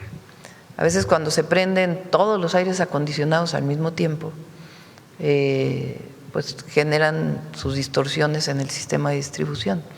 Entonces, pero por eso CFE está, primero, trabajan muy rápido para poder restablecer las interrupciones y segundo, están trabajando muy fuerte para poder fortalecer el sistema de transmisión y distribución, que permite que la energía que se genera pues llegue a las casas de manera segura. Y en este caso, pues también la pregunta sería, ¿para cuándo podría estos proyectos ayudar a este desabasto de energía en estas zonas, por ejemplo, porque ya se viene la temporada de calor de este año al menos? Sí, platica cómo trabajan, Emilia, pues, las reuniones que tienen diario, cómo resuelven las quejas y en la inversión y transmisión. Sí, presidente. Con todo gusto. En CFE estamos implementando o hemos implementado a partir de esta administración varias medidas para poder reforzar tanto la confiabilidad en generación como en transmisión y distribución. Generación, estamos reforzándolo con el cierre de los proyectos que se iniciaron en la administración pasada, con las inauguraciones que ha hecho la presidenta de las plantas de Salamanca, Villa de Reyes, la que tenemos en el SAUS, estas dos que ha inaugurado ella en estas últimas épocas, que fue la de González Ortega, que fue la última que tuvimos, y hay varios proyectos todavía en pruebas, que es San Luis Río Colorado, es Mérida, que ya está en funcionamiento, y además en cuanto a la red de transmisión y distribución, estamos realizando una inversión sin precedentes, reforzando, automatizando y además modernizando todas estas redes, de tal manera que tenemos sistemas inteligentes para poder supervisar y seccionar las redes en caso de que hubiera alguna falla. Diariamente estamos teniendo todo el personal operativo de CFE, tenemos una reunión junto con CENACE y con la Secretaría de Energía para poder revisar las condiciones de la red, el pronóstico que se hace de demanda del día. Y lo que también puedo comentar es que tenemos una capacidad instalada de más de 70,000 megawatts contra una demanda pronosticada máxima para este año del CENACE de 55,000. Con eso quiero decir que tenemos energía suficiente para atender la demanda. Y esto se refuerza, como les comento, con los trabajos que están haciendo tanto en la red de distribución como en la transmisión, que incluye también sustitución de transformadores, modernización de estos mismos, instrumentación, automatización y toda la parte también de kilómetro circuito que se están adicionando con los proyectos de transmisión adicionales de esta administración y todas las redes de distribución inteligente que también estamos instalando en distribución. Gracias. Hay más que apagones, porque apagones son mucho tiempo y significa falta de capacidad de generación, son interrupciones en el servicio en algunos lugares producto de las fallas en distribución, más que en generación. Es decir, no son suficientes las líneas para distribuir la energía. Entonces, por eso estamos trabajando muy fuerte, y particularmente con CFE, para fortalecer estas líneas de distribución. Entonces, apagones significaría que no hay la capacidad de generación suficiente para la demanda. Eso no existe. Lo que sí hay son fallas de distribución, sobre todo, que se está buscando solucionar con esta inversión en muchos lugares del país. Sí, de interrupciones, en efecto. Y porque además, por ejemplo, en Mexicali empezó las altas temperaturas un mes antes de lo que normalmente, normalmente empezaban en mayo, ¿no? Y empezaron en abril. Entonces, esto pues genera su problemática en distribución. Pero estamos avanzando en resolverlo. ¿A mediano o a largo plazo? No, este año va a haber una inversión muy importante. Cuando la gente llama por teléfono a Comisión Federal de Electricidad, al teléfono de quejas, se le informa de qué fue lo que ocurrió y se les da un estimado de en cuánto tiempo puede recuperarse la electricidad. Y trabajan de manera permanente cuando hay estas quejas y además por la información que tienen a nivel central de las fallas o interrupciones que hay producto de fallas o de falta de instalación en la distribución, en transformadores, en fin, ¿qué está solucionando CFE? Gracias, presidenta. En otro tema, en días recientes se registraron lluvias extraordinarias que afectaron a comunidades completas en Piedras Negras y otras zonas de Coahuila. Ahí pues entró el Ejército con el plan de N3 y la Conagua con diversos trabajos para desasolve de agua. La pregunta es, ¿cuál es el balance que hace el gobierno federal ante esta emergencia y si se tiene contemplado otro tipo de apoyos o medidas para las familias que resultaron afectadas en esta región? Ahí está tanto la Coordinadora de Protección Civil como, bien dices, Defensa con el plan de N3 y la Conagua, y ellos nos darán una evaluación si es que se requiere algún apoyo adicional. Gracias. Y por último, preguntarle, anoche la Secretaría de Gobernación informó que se alcanzó un acuerdo con los transportistas que habían anunciado el bloqueo de carreteras para el día de hoy. Solo si nos puede detallar cuáles fueron estos acuerdos y qué se viene para después. En el boletín de Secretaría de Gobernación, de atención pues a las solicitudes que están haciendo. Gracias. Vamos de este lado, a ver. Buenos días, presidenta. Vicente Serrano, conductor de Sin Censura TV. Feliz cumpleaños. Gracias. Creo que solamente los ingenuos no verían un proceso de putrefacción en un sector de la prensa en México, presidenta. Le quiero pedir su reflexión ante esto que nos ha ocupado a muchos en redes sociales, sobre todo en redes sociales. El presidente Andrés Manuel López Obrador en su momento identificó a dos pasquines inmundos, el Universal y el Reforma, con mucho respeto obviamente a los corresponsales que vienen a Palacio Nacional. Creo que no es ni siquiera problema de ellos. Esto es para una reflexión más profunda, presidenta. El Reforma publica los dichos del amigo que le dijo a un ex embajador y pues estamos en este periodismo de suposiciones y de creer los dichos del amigo que no es identificado. Y ayer el Universal publica esta entrevista, presunta entrevista de Carlos Monsiváis, esa falsa entrevista en relación a Andrés Manuel López Obrador. Yo aquí en la última participación le comentaba de la encuesta de las Heras de Motecnia y hablaba del 70% de aprobación del presidente Andrés Manuel López Obrador a 2 años de su retiro, y parece que ha enojado mucho a una oposición política y mediática que está dispuesta ya a tirarse un clavado en el pantano de las mentiras.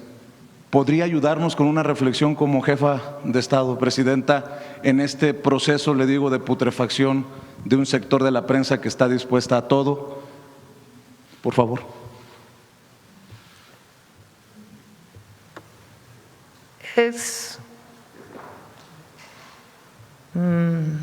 No sé qué calificativo usar.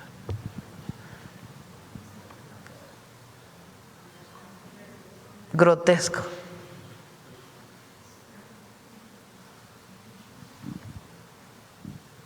Pero vamos a ponerles la canción de Grupo Firme.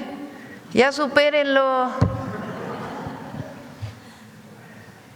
O sea, la podredumbre a la que llegó el Universal es increíble, de no creerse,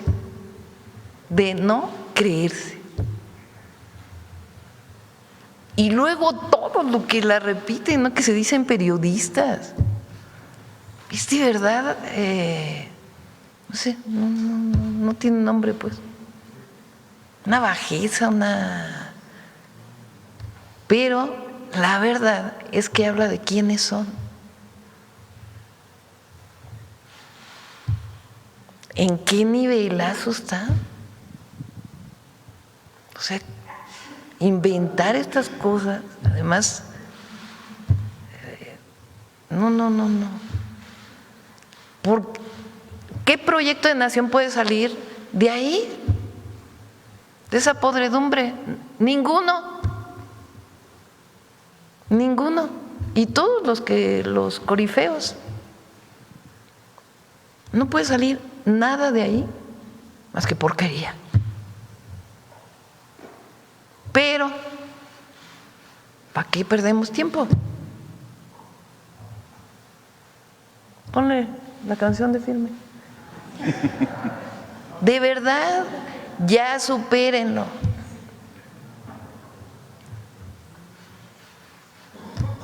Ya. Y el pueblo, pues que vea cada cosa en su lugar. Odio contra amor, mentira, calumnia contra verdad,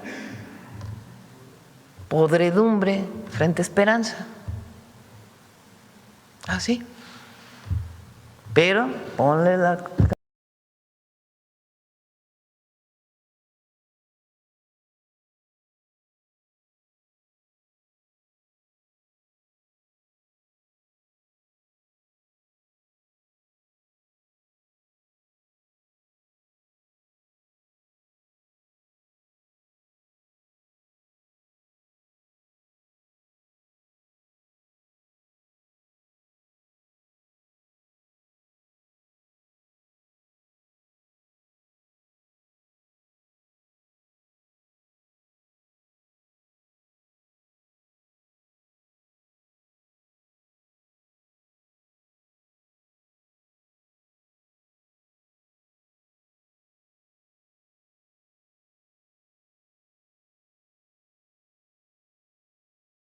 Así nomás.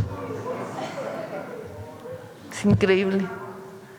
Bueno. Le pido su reflexión porque aquí hemos hablado del derecho a la información del pueblo. Algunos hablamos del derecho a la verdad, Presidenta. Usted ha dicho que no va a ir por el cancelar concesiones o estas cosas y que amerita una reflexión, un debate incluso recio de esto que está pasando, ¿no? Porque están dispuestos a todos. En algún momento le planteábamos al presidente esta estrategia de la oposición y él decía, tranquilos, se están portando bien. Ya dejó de portarse bien la oposición, Presidenta. Pero, ¿quién les va a hacer caso con esas cosas? La verdad. O sea, síganle así. Síganle. La verdad, porque cada vez van a tener menos apoyo. Andrés Manuel López Obrador se quedó en el corazón del pueblo y de ahí no va a salir, por más que digan lo que quieran decir. Lo que pasa es que ellos no pisan la tierra, viven allá en sus nubes, recibiendo dinero de quién sabe quién. Y no escuchan a la gente, solo a sus amigos, tienen sus chats. Entonces uno le manda una cosa y el otro le contesta, y entre ellos se comunican y se dicen cosas, pero no oyen a nadie. Y luego sale Lili Telles en el Senado a retomar el tema. No, bueno, pero por Dios, o sea, ¿qué esperan? ¿Quién los va a apoyar con ese odio tan que les escurre por la piel? ¿No hay riesgo de que en México, en algún momento, ojalá y no hay donde tocar madera, vayamos en el camino de lo que ocurrió en Colombia, por ejemplo, en Ecuador, en incluso Argentina, que los medios han jugado un papel importante en echar a perder el debate público, Presidenta, para que regrese la extrema derecha, para que se incluso ridiculice y termine afectando electoralmente a los gobiernos como el que usted encabeza, Presidenta? Por supuesto que siempre hay que estar atento a lo que ocurre en otros lugares y trabajar muy fuerte para informar, no defraudar y seguir cumpliéndole al pueblo. Pero aquí ha ocurrido un fenómeno que es único. Número uno es nuestra historia y la reivindicación de nuestra historia. No olvidemos que particularmente cuando llegó el PRIAN ya como PRIAN, pero particularmente Fox y Calderón, lo que quisieron fue borrar de la historia a los grandes héroes nacionales. Hablaron mal de Hidalgo, hablaron mal de Morelos. El otro día vi una cuenta que se dedica a generar inteligencia artificial hablando mal de Benito Juárez. Que Benito Juárez no es el que nos enseñaron en la escuela, que es. Hablando, nunca reconocieron a las heroínas, hablando mal de Zapata, de Villa, de Madero,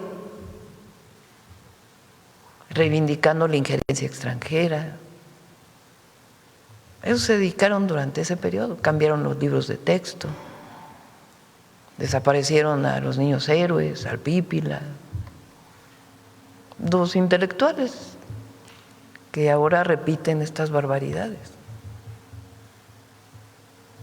Entonces, cuando nosotros reivindicamos nuestra historia con el humanismo mexicano, desde las culturas originarias, las grandes civilizaciones, hasta la fecunda historia política de México y sus 4 transformaciones, y la riqueza de lo que fue el siglo XIX en términos de los liberales mexicanos, la Constitución del 57, las leyes de reforma, y después la Constitución del 17, después del Porfiriato y la Revolución Mexicana, con la reivindicación de la justicia social y de los derechos del pueblo de México. El pueblo se identifica, recupera su memoria histórica, que siempre ha estado ahí. Muy difícil. No hay país en el mundo que haya tenido una constitución tan temprana como la del 57, donde separan la Iglesia del Estado, acaban con fueros y privilegios y ponen a todas y todos los mexicanos iguales frente a la ley. No hay ningún país en el mundo que tenga una constitución como la del 17 en su momento, de reivindicación de la justicia social y la democracia, aunque después no necesariamente siguieron gobiernos democráticos, muy represores, pero es única nuestra historia. Muy difícil que la ultraderecha se inserte en nuestro país, eso por un lado. Por otro, la hermandad que se ha logrado entre el pueblo y el gobierno.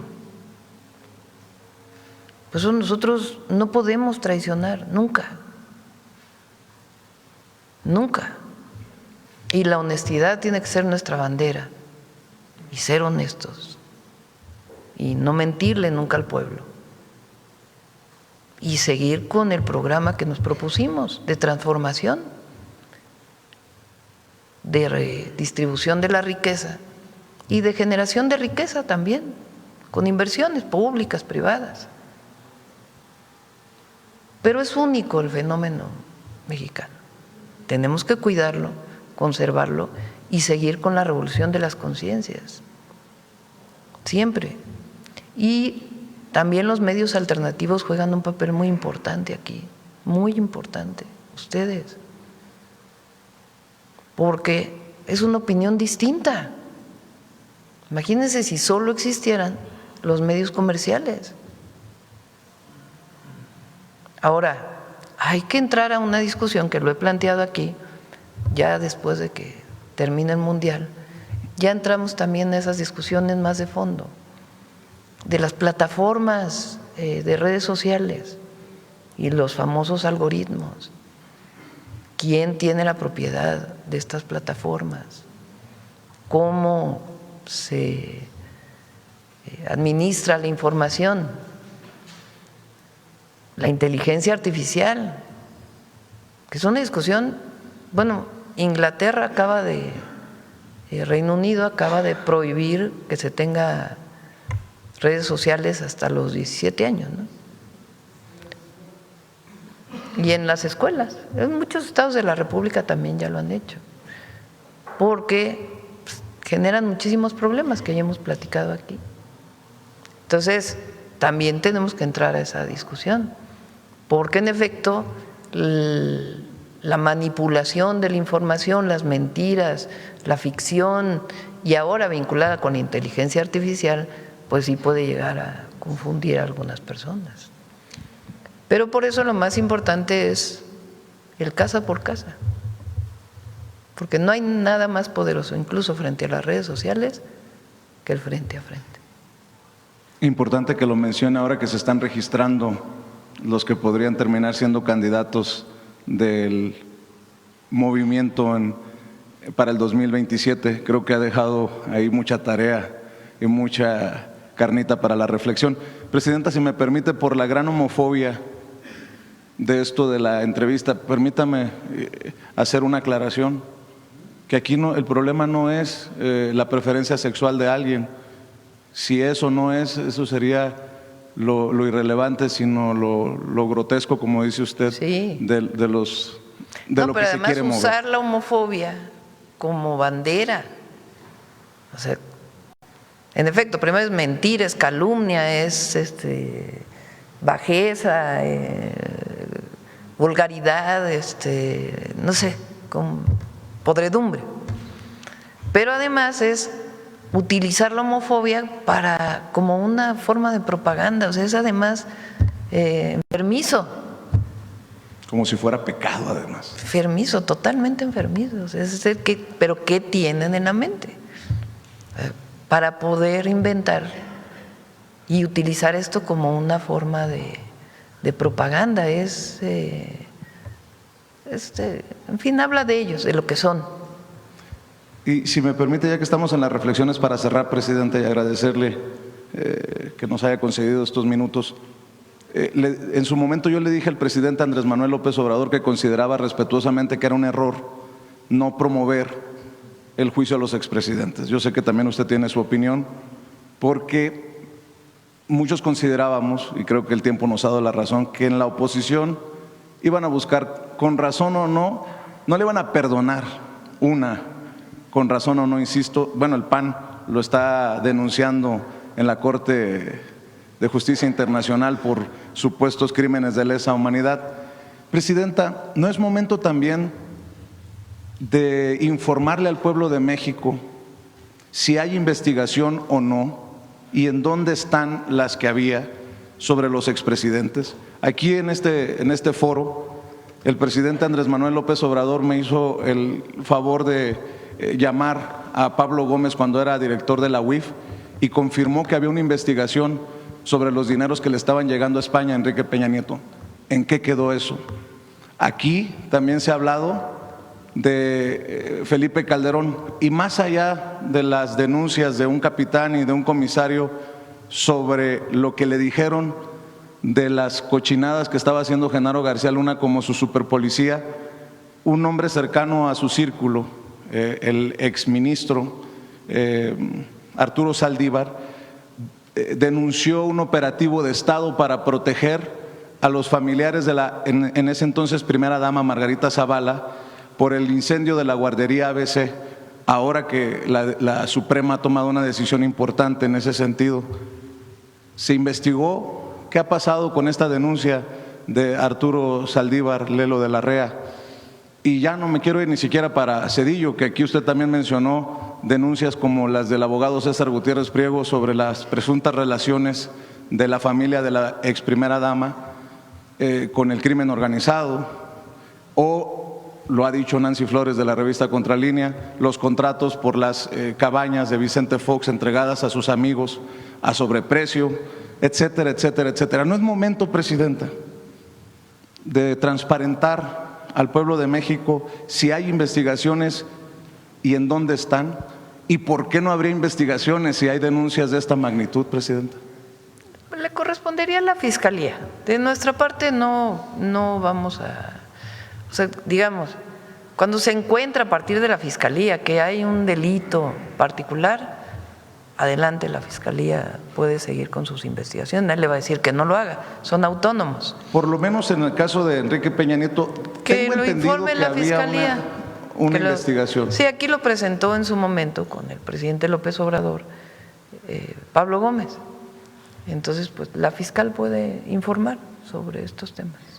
Pero nunca Nosotros no. en ese camino. Es decir, nosotros no nos vamos a dedicar a poner denuncias a menos que cuando se haga una investigación resulte que hay un vínculo, que eso tendría que hacerlo la Fiscalía. Pero de parte nuestra no vamos a estar dedicando tiempo a eso, mejor se lo dedicamos al pueblo. Gracias, Presidenta. Nuevamente, feliz cumpleaños. Gracias. Vamos por acá. Vamos sobre el tema. A ver, el compañero. Sí. Gracias, Presidenta. Felicidades por su cumpleaños. Carlos Padilla, de la revista Zócalo. Presidenta, el periodista Manuel Buendía hace 42 años publicó un libro, este libro, La CIA en México.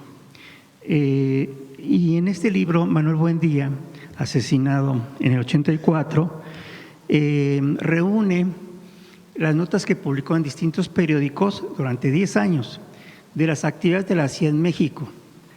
Y bueno, pues él sugirió que habría que expulsar a estas personas, a agentes de la CIA de México, porque la infiltración, los complots, en fin, la tarea que se ha caracterizado a la CIA a lo largo de su historia, y todos sabemos la historia de los golpes de Estado en Chile, en Argentina, en Guatemala, en el 54, en fin, todos estos golpes que promueve la CIA y el espionaje, las conspiraciones en contra de los gobiernos que supone son contrarios a la ideología o a los objetivos imperialistas de Estados Unidos.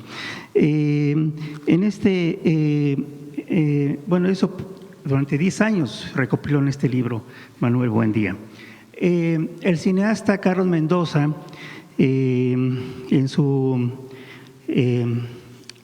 una producción, La Conexión Americana, también recuerda cómo la CIA se infiltró en el movimiento estudiantil de 1968.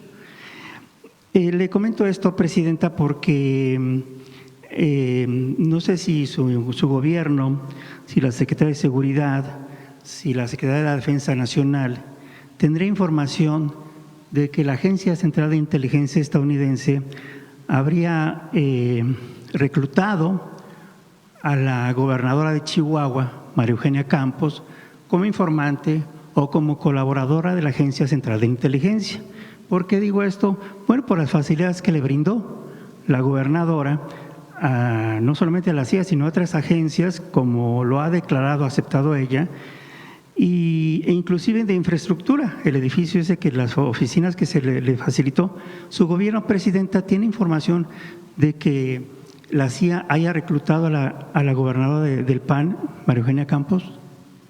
No tenemos ninguna información que nos pueda decir eso.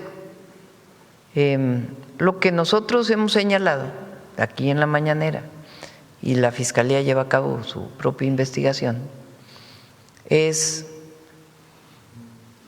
la entrada de agentes de Estados Unidos sin cumplir la Ley de Seguridad Nacional, haciendo operaciones que debían cumplir de forma exclusiva, de acuerdo con la ley, personal mexicano, sea de la Fiscalía, de las policías o de la Guardia Nacional, o de Defensa y Marina, en el caso de Seguridad Pública y Seguridad Interior. Eso es lo que sabemos, y lo supimos por el lamentable fallecimiento de 2 de estos agentes. Eso es lo que sabemos, y eso es lo que investiga la Fiscalía por violación a la Ley de Seguridad Nacional. Este otro que mencionas, pues no tenemos información. Lo que sí es cierto es que el PAN siempre ha buscado una relación de subordinación frente a los Estados Unidos. Así lo muestra toda su historia. El otro día estábamos viendo sacó Camarena, Salvador Camarena, un artículo hace como semana y media, cuando iba a empezar el Mundial, ya pasó más tiempo, ¿verdad? De un artículo de La Jornada de cómo el gobierno de los Estados Unidos, a través principalmente del entonces embajador Gavin, generó una presión extrema al gobierno de Miguel de la Madrid previo al Mundial del 86. Iván Escalante, que además de ser de la Profeco, le gusta la investigación periodística, me trajo, a ver si lo presenta aquí, me trajo, porque se fue a la hemeroteca, de lo que no está todavía en internet, a buscar no solamente La Jornada, sino de otros medios, qué pasó en ese momento. Estados Unidos entonces, con el presidente Reagan, llegó a cerrar la frontera de México, o de Estados Unidos hacia México. Pero se vivió mucha presión, igual que gobernadores estaban involucrados con el narco, que familiares estaban involucrados con el narco, que tanto que incluso se hace una manifestación y una declaración en el Congreso. Los únicos que votan en contra en aquel momento fue el PAN, a favor de, estamos hablando pues de los 80, ¿no? 86. Entonces, lo que es cierto es que el PAN ha tenido una afinidad muy grande siempre con los Estados Unidos, de subordinación, en una actitud de subordinación. Cuando Calderón fue presidente, pues se subordinó en mucho, en particular a la DEA, en la famosa guerra contra el narco.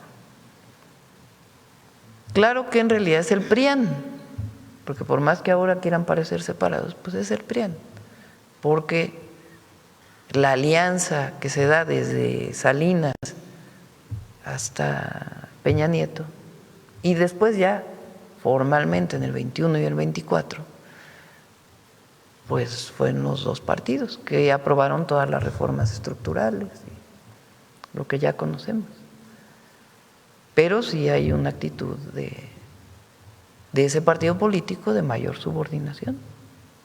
Bueno, tanto que es así que se van a Estados Unidos a hablar con los medios de comunicación de Estados Unidos mal de México. Ya si tienen relación con alguna agencia, pues eso nosotros no tenemos conocimiento.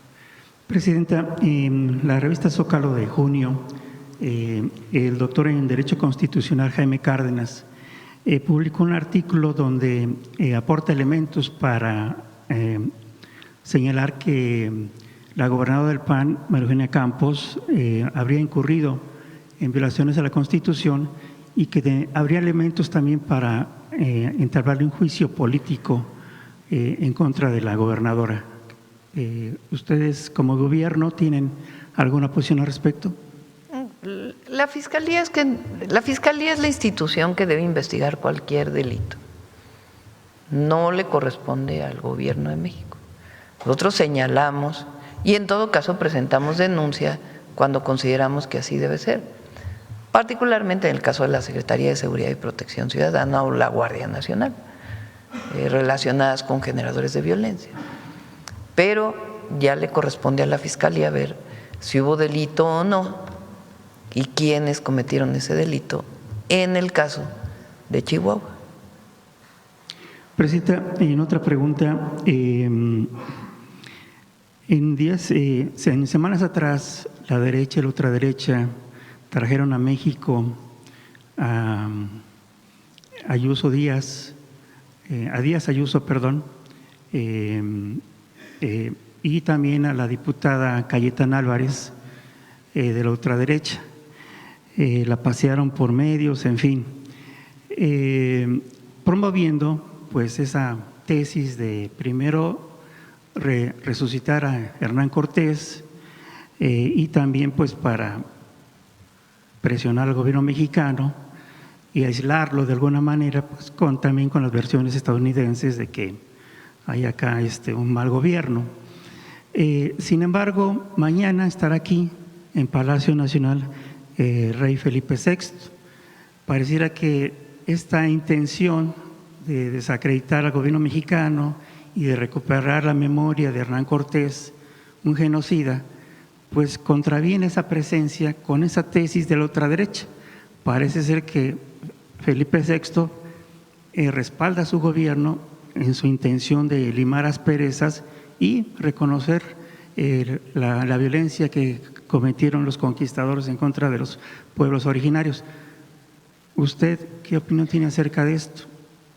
¿Felipe VI viene a respaldar a su gobierno en esa tesis de acercar a ambos pueblos? No sé si respaldar es la palabra. Lo que sí es cierto es que hubo una actitud distinta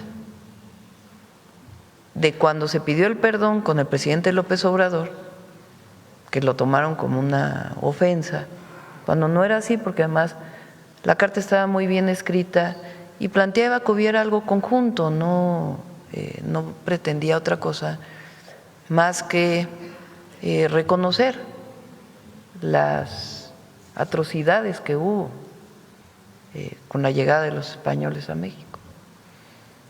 Y hubo una actitud, se sintieron ofendidos, después hicieron una campaña contra el presidente López Obrador. Cuando yo tomo posesión no invito al rey de España precisamente por esta razón. Y después cuando se da la oportunidad del Mundial y con las exposiciones que nosotros enviamos a España, una del Museo de Antropología y otra de mujeres indígenas, pues hay una actitud del jefe del Estado español de ir a ver una de las exposiciones. Ahí mismo hace una declaración y también fue en el caso de la FITUR, creo que se llama FITUR, en Madrid, cuando fue al stand de México, donde justamente había la exposición de pueblos originarios. Y ahí se tomó una foto y hace algunas declaraciones también en ese sentido. Y eso nosotros lo tomamos en cuenta, porque incluso lo criticaron allá, a él, por eso. Entonces nosotros lo tomamos en cuenta, viene a México, viene a ver a la selección española, a Jalisco, y pues como viene a México, pues es un jefe de Estado, ya lo invito a que venga a Palacio Nacional para recibirlo aquí y platicar sobre este tema y otros temas en la relación México-España. Pero fue un gesto de parte de ellos, muy importante, y nosotros lo consideramos, ese gesto que tuvieron, y pues se abre una nueva comunicación. Nunca se rompieron relaciones, jamás, porque las relaciones seguían, el turismo, el comercio, en fin, siguió de manera muy importante con España y el gobierno español también, con el presidente Sánchez. Pero pues es importante tomar en cuenta lo que dijo y pues mañana va a ser una reunión cordial y vamos a platicar de los distintos temas. De mi parte, yo lo que le quiero explicar es lo que significa eso para México.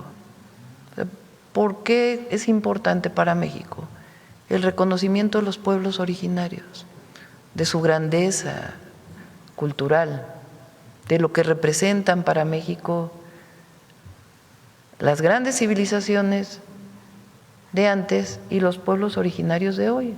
¿Cómo cambiamos la Constitución para el reconocimiento pleno de todos sus derechos?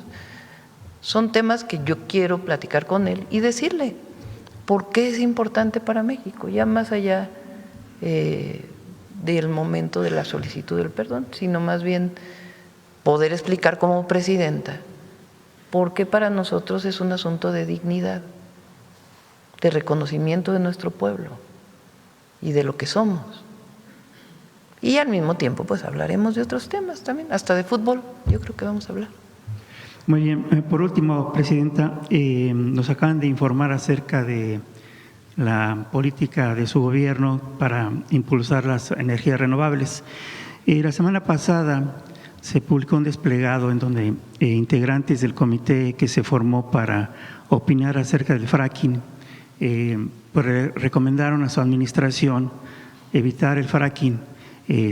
Acerca de esto, ¿qué opinión tendría usted?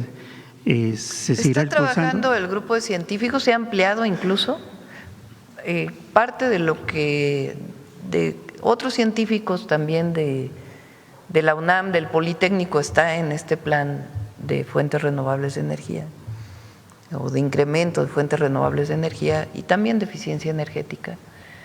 Y el grupo que ha trabajado el tema del gas no convencional, no sé si la próxima semana ya esté listo o la otra, pero ya tienen un primer análisis, un primer avance de qué tipo de tecnologías se usan ahora, en dónde es factible, en dónde de plano no es factible hacerlo en México, aunque haya reservas de gas, por razones ambientales, las consideraciones previas que deben de tomarse, qué características debe tener, si hay agua, si no hay agua, de dónde debe venir el agua, cómo debe reciclarse el agua. Entonces, tienen un primer resultado que lo vamos a presentar aquí porque queremos siempre ser muy abiertos. Y después viene una segunda fase también de investigación. No es que con lo que digan ya vamos, sino hay una serie de orientaciones que vamos a tomar en cuenta y que se van a presentar aquí en la mañanera. Y también escuchamos a quien está en contra del fracking, no es que… pero para nosotros es muy importante también, aunque se va a reducir el consumo de gas para la generación eléctrica, es muy importante la soberanía energética. Lo estamos viendo en el mundo. El garantizar que México tenga sus propias fuentes de energía es muy importante, muy importante. Y son tres elementos, es soberanía energética, justicia social y también reducir los impactos ambientales. Entonces, las tres deben de tomarse en cuenta. Aunque ellos en principio recomiendan no aplicarlo, el fracking. Pero vamos a escuchar lo que diga este grupo y sobre eso también seguiremos adelante. Gracias, Presidenta. Sí. Vamos a ver acá sobre el tema. Buenos días, Presidenta. Feliz cumpleaños. Gracias. Les deseo lo mejor. Buenos días a todo el panel. Eduardo Esquivel Ancona, Domo de Cristal.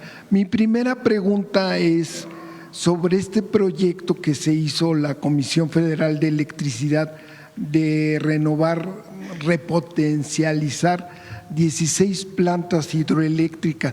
¿Ya se terminó? Porque no se ha terminado, sigue trabajando, no sé si quieras platicar, y también de Chicoacén.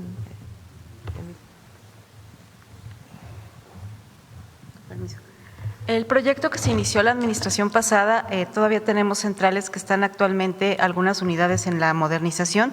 Todo esto ha obedecido a que estamos en dependencia de las necesidades del sistema para poder ir liberando estas unidades que se repotencian. Lo más importante y lo que comenta la presidenta es que parte de este proyecto RM también está una inclusión de una nueva tecnología en Chicoacén, en la central Chicoacén 2, donde vamos a tener una tecnología de última generación que además ayuda a también evitar todas las acciones adicionales que se tenían cuando se hacía una hidroeléctrica. Con esto quiero decir, las turbinas que se van a instalar ahí son turbinas de filo de agua, es decir, que operan con la corriente del río. Entonces no hay necesidad de hacer las acciones adicionales cuando inundabas una presa o inundabas la zona para poder habilitarla. Esta central es la que está ahorita en construcción. Estamos planeando terminarla a finales del próximo año para que la presidenta nos honre con la inauguración y también durante este año y a principios del siguiente terminaríamos de repotenciar las unidades que quedan. Ahorita actualmente ya tenemos, por ejemplo, la central de Zimapán, que desde que concluyó su modernización ha estado de manera continua operando y aportando al sistema sin ninguna falla. Y ya entró en la hidroeléctrica de la presa Santa María. Esta todavía la tenemos ahorita, esa es parte del programa de equipamiento de presas. Esta también está en construcción todavía y está en proceso junto con el gobierno de Sinaloa. Muchas gracias. En una segunda pregunta, mi compañera Kieli habló sobre este acuerdo o alianza de Petrobras con Pemex, ¿no?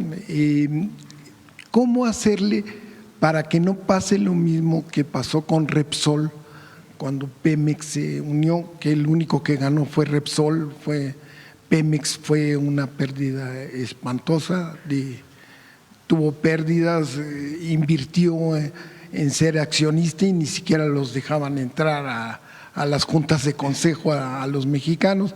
¿Cómo hacerle para que esto no vuelva a pasar? No, pues es que nosotros no somos Calderón. O sea, nosotros tenemos claro que es el fortalecimiento de Pemex y es aprovechar el conocimiento de una empresa pública para pues, mejorar y tener la posibilidad de garantizar el 1.8 millones de barriles diarios, que es a lo que nos comprometimos. Entonces, obviamente no vamos a firmar un contrato que signifique la pérdida de control de Pemex, de ninguna manera. Y en una última pregunta, tengo entendido que había un plan para la planta de generación de electricidad de Tula que funcionaba con combustóleo. ¿Siguen habiendo plantas con combustóleo? Es una de las 5 nuevas, no, ya no va a ser combustóleo, es con gas. Es una de las 5 plantas de ciclo combinado que se va a sustituir la planta actual. Sí, porque el combustóleo sí contamina muchísimo, ¿no? Sí, además ya no vamos a tener tanto combustóleo. Las refinerías de Pemex, las 8 refinerías, pues son 8, las 6 originales, 2 Bocas o refinería Olmeca y la que está en Estados Unidos, Deer Park. Recuerden que se hizo un programa con el presidente López Obrador para construir coquizadoras, particularmente en Salina Cruz y Tula. La de Tula prácticamente está terminada y la de Salina Cruz sigue en proceso. ¿Qué nos garantiza eso? Que se produzca más gasolinas. Producir más gasolina con el mismo petróleo, pues reduces el combustóleo, que es, digamos, un residuo de la generación. Se va a producir ahora coque, que también lo vamos a utilizar, o queremos utilizarlo para producir fertilizantes. Pero va a haber ya producción de menos combustóleo. Entonces, como vamos a hacer menos combustóleo, pues ya las plantas de combustóleo no tienen mucho sentido. Por eso, en la gráfica, pon la gráfica que puso Luz Helena, esa de las áreas. No, la que sigue, la que sigue, la que sigue, esa. Ahí donde dice combustión interna, térmica, convencional y turbogás, se usa diésel, combustóleo y algo de gas. Y es la cafecita, que como ven, pues era muy grande en el 2010 y se va disminuyendo. Y ya el combustóleo prácticamente no se va a quemar. Te agradezco mucho. Gracias. Vamos.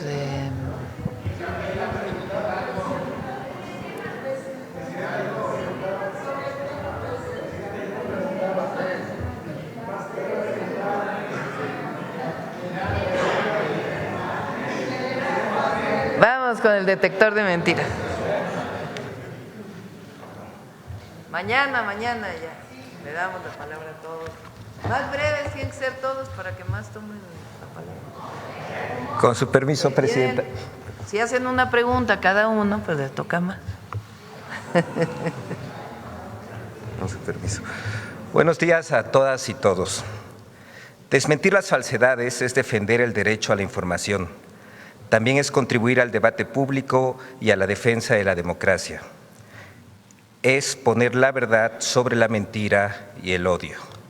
Esta semana medios de comunicación y comentaristas promovieron una campaña de falsedades contra diversos hospitales del país. Además, difundieron la mentira de que los turistas que se esperaban para el Mundial no llegaron, a pesar de que las imágenes que ellos mismos muestran acusan lo contrario. Veamos el detector de mentiras de esta semana.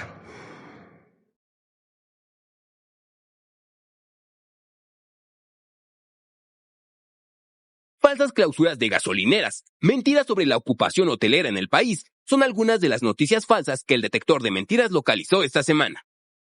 1. En su columna de El Universal, Carlos Loret de Mola asegura que el gobierno de México clausura gasolineras para esconder un supuesto desabasto de gasolina y diésel. ¡Mentira! Pemex y las autoridades del sector energético aclararon que es falso que se clausuren estaciones para ocultar escasez de combustible. El suministro opera con total regularidad y Pemex cuenta con producto suficiente para abastecer la demanda. Muestra de ello es que las ventas de gasolina y diésel registraron un incremento del 9% de enero a mayo de 2026 en comparación con el mismo periodo del año anterior. 2. Manuel López San Martín y otros usuarios de redes sociales han señalado que la ocupación hotelera en México no registra los niveles esperados por el Mundial de Fútbol. ¡Mentira!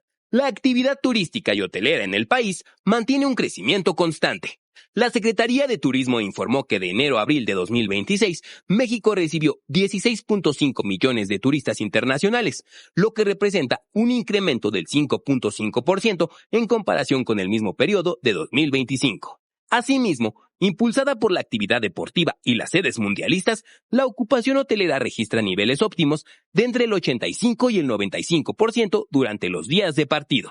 3. Claudio Ochoa, en Latinus, afirmó que los pacientes del Hospital Regional de Alta Especialidad Dr. Gustavo A. Rovirosa Pérez fueron abandonados por falta de material. ¡Mentira! El IMSS Bienestar desmintió que exista un rezago quirúrgico en el área de traumatología y ortopedia de este hospital en Tabasco, aclarando que los pacientes señalados ya fueron intervenidos y cuentan con seguimiento médico continuo. La institución precisó que la reprogramación de algunas cirugías no se debió a falta de insumos, sino a criterios estrictamente médicos, ya que los pacientes no cumplían con las condiciones clínicas necesarias para garantizar una intervención segura al momento de su valoración. 4.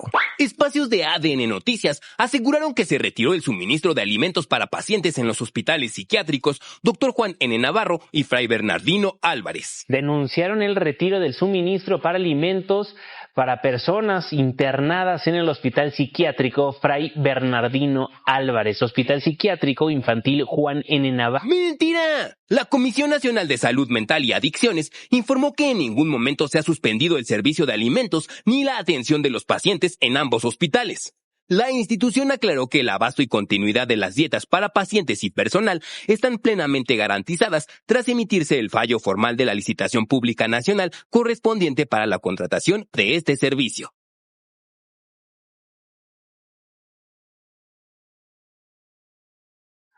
Gracias, presidenta. Nos vemos mañana. Suerte a la selección. ¡Al pastel! Pastel. ¿Y ahora? Es que es la canción de los Beatles. Es que cumplo 64.